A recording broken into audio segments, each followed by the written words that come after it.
Football Manager is a very immersive game, but it could always be more immersive. So I have 5 tips that I regularly use to immerse myself even more into what I think is the ultimate sports sandbox game. So let's jump straight into tip 1 and really immerse ourselves in this video. Also, I hope I didn't ruin that word for you. Do you guys have any words like that you just hate to hear? Mine's moist. Anyways, let's get straight into it.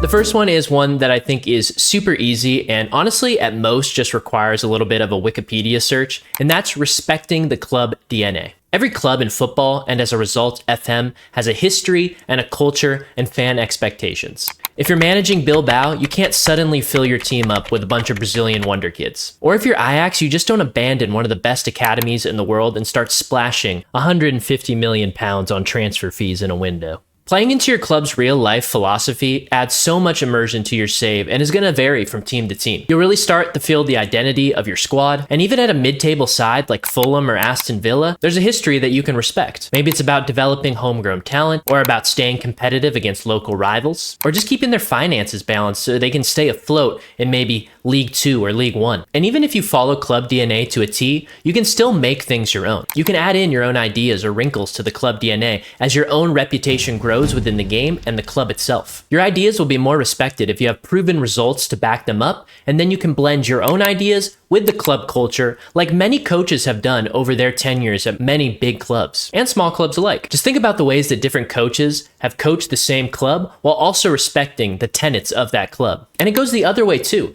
Think about the way that a coach has gone from club to club, bringing his ideas but having to adapt to each club's culture.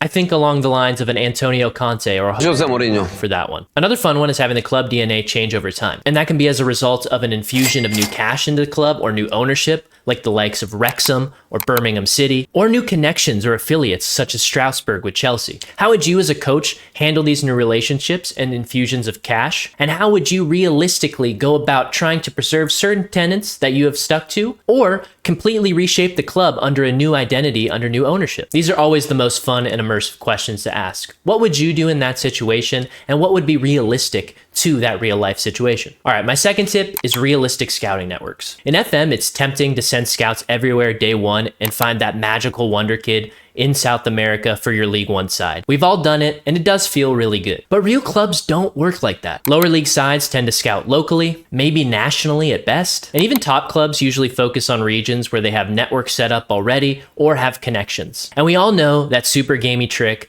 of setting your scouting knowledge to world for one day, shortlisting all the best players that you see, and then sending it back to the scouting knowledge that it was before. But we're gonna keep it grounded here. If you're at a championship club, limit your scouting to the UK, Ireland, and maybe some other Western European nations. If you're at a mid-tier Serie A club, focus on Italy and a few traditional recruiting grounds like South America. Not only does this make your save more realistic, but it kind of stops you from that wonder kid hoarding that's so easy to do and I have ranted about many, many times. However, there are fun ways to expand upon this idea yourself and build upon the scouting knowledge that you feel like the club can grow into. You can recruit staff who might have experience in other countries or scouting knowledge from nations they have played in or nations they grew up in. Maybe you're a Belgian coach who brings his knowledge from the Jupiler Pro League into your new League 1 side, and you recruit from some of the academies that had brought you luck in recruiting back in Belgium. Or maybe you get promoted and are allowed to expand your scouting team and add scouts from the likes of Africa or Asia, and you send them to their respective nations to find you talents that the club may have never thought of before. Let these things grow organically and grow into them slowly. I think that's a very fun way to do it,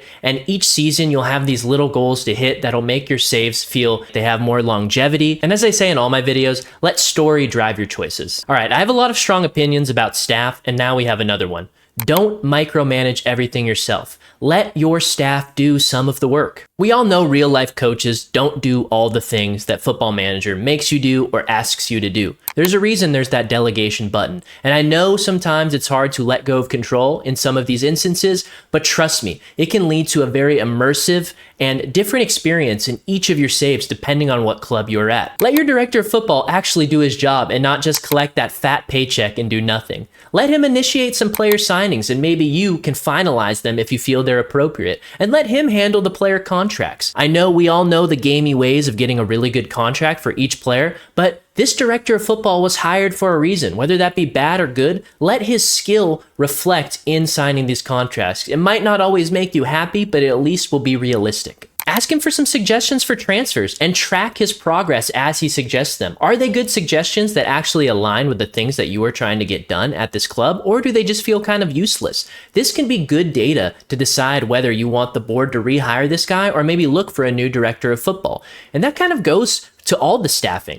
If you were asking scouts to scout certain regions and they just keep bringing you back the same well-known players who had never signed for your club, is that scout with 18 judging potential and ability really that good? Or is the scout with the less high attributes better at finding players that actually align? These are the type of info that you can gather to really see whether you want to rehire or find new staff. And each season you can kind of use this as a test to figure out who is a part of this staff that really feels necessary, and who did I just hire because of these arbitrary numbers out of 20? I think it adds a whole new layer to adding story to your save, and it will make it feel like you're kind of building this, staff that feels like your squad because you're actually judging them for certain things as opposed to just the ratings. The more you let your staff do, the more you have to judge them on. Really, a lot of times people will hire staff and then they don't really use them. What's the point? Delegate some stuff and take over for them when you really need to step in, but you don't have to do everything. And it can really tell, again, like I said before, a more well-rounded story of your story here at this particular club. And then you'll actually know if you want to bring that guy to your next team, or if he wants to stay at the club that you're coming from, you can just leave him be.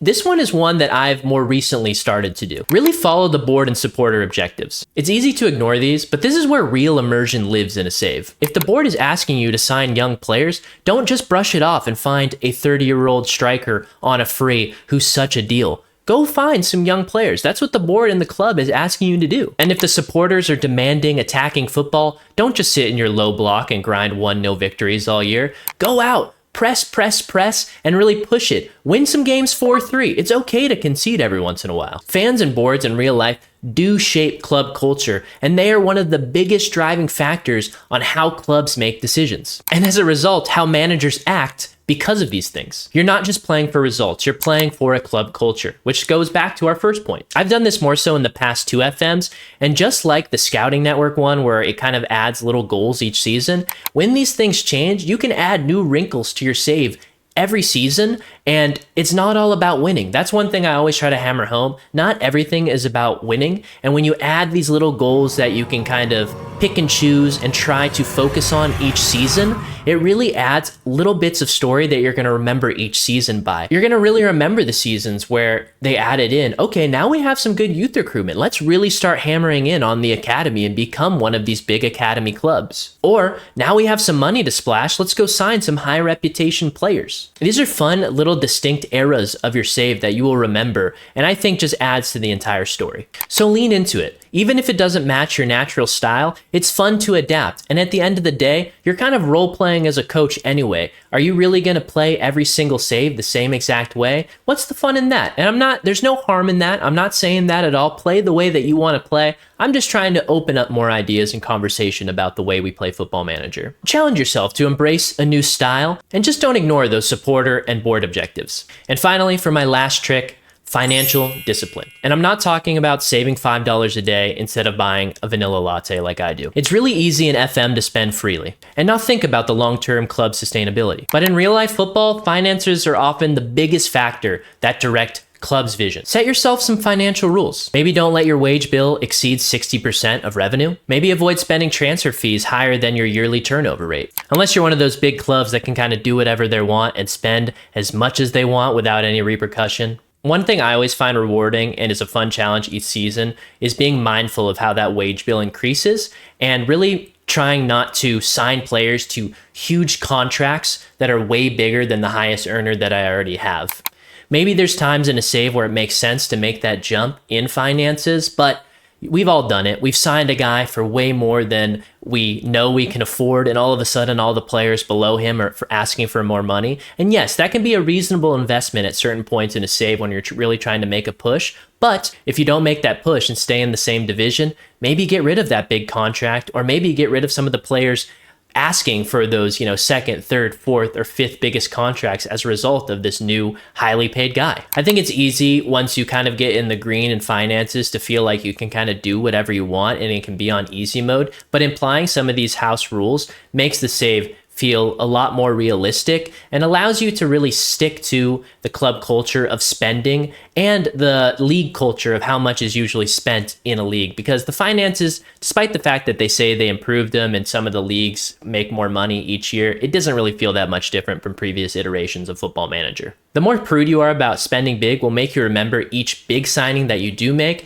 And like I said in the last tip, as you slowly grow your wage bill and start to spend more money, each grouping of players and each era of your club will feel distinct. And I think that's one thing that I really like about Football Manager, especially over a long-term save, is really earmarking the eras of your tenure at a club and seeing how much you've grown or maybe not grown over the years, because it's really a good test to see how this save really changed over time. So those are my 5 tips to help keep your FM save a bit more immersive. Respect club DNA, use realistic scouting networks, don't micromanage everything, follow board and fans, and financial discipline. I promise if you follow all of these, or maybe just some of these, your saves will definitely feel more alive and more immersive. Really, all I'm trying to do is push the feeling that you're role-playing in a world as opposed to doing the same thing every time. This game's been out for a while, and I know FM26 is slowly knocking at the door and is going to be here soon-ish, I hope. But there's a bunch of little things that I've learned over the years that have really helped me make my long-term saves feel more rewarding, immersive, realistic, whatever words that you want to use, just have more longevity. So if you like videos like this, which I think are my favorite type of videos, just sharing the way that I play and,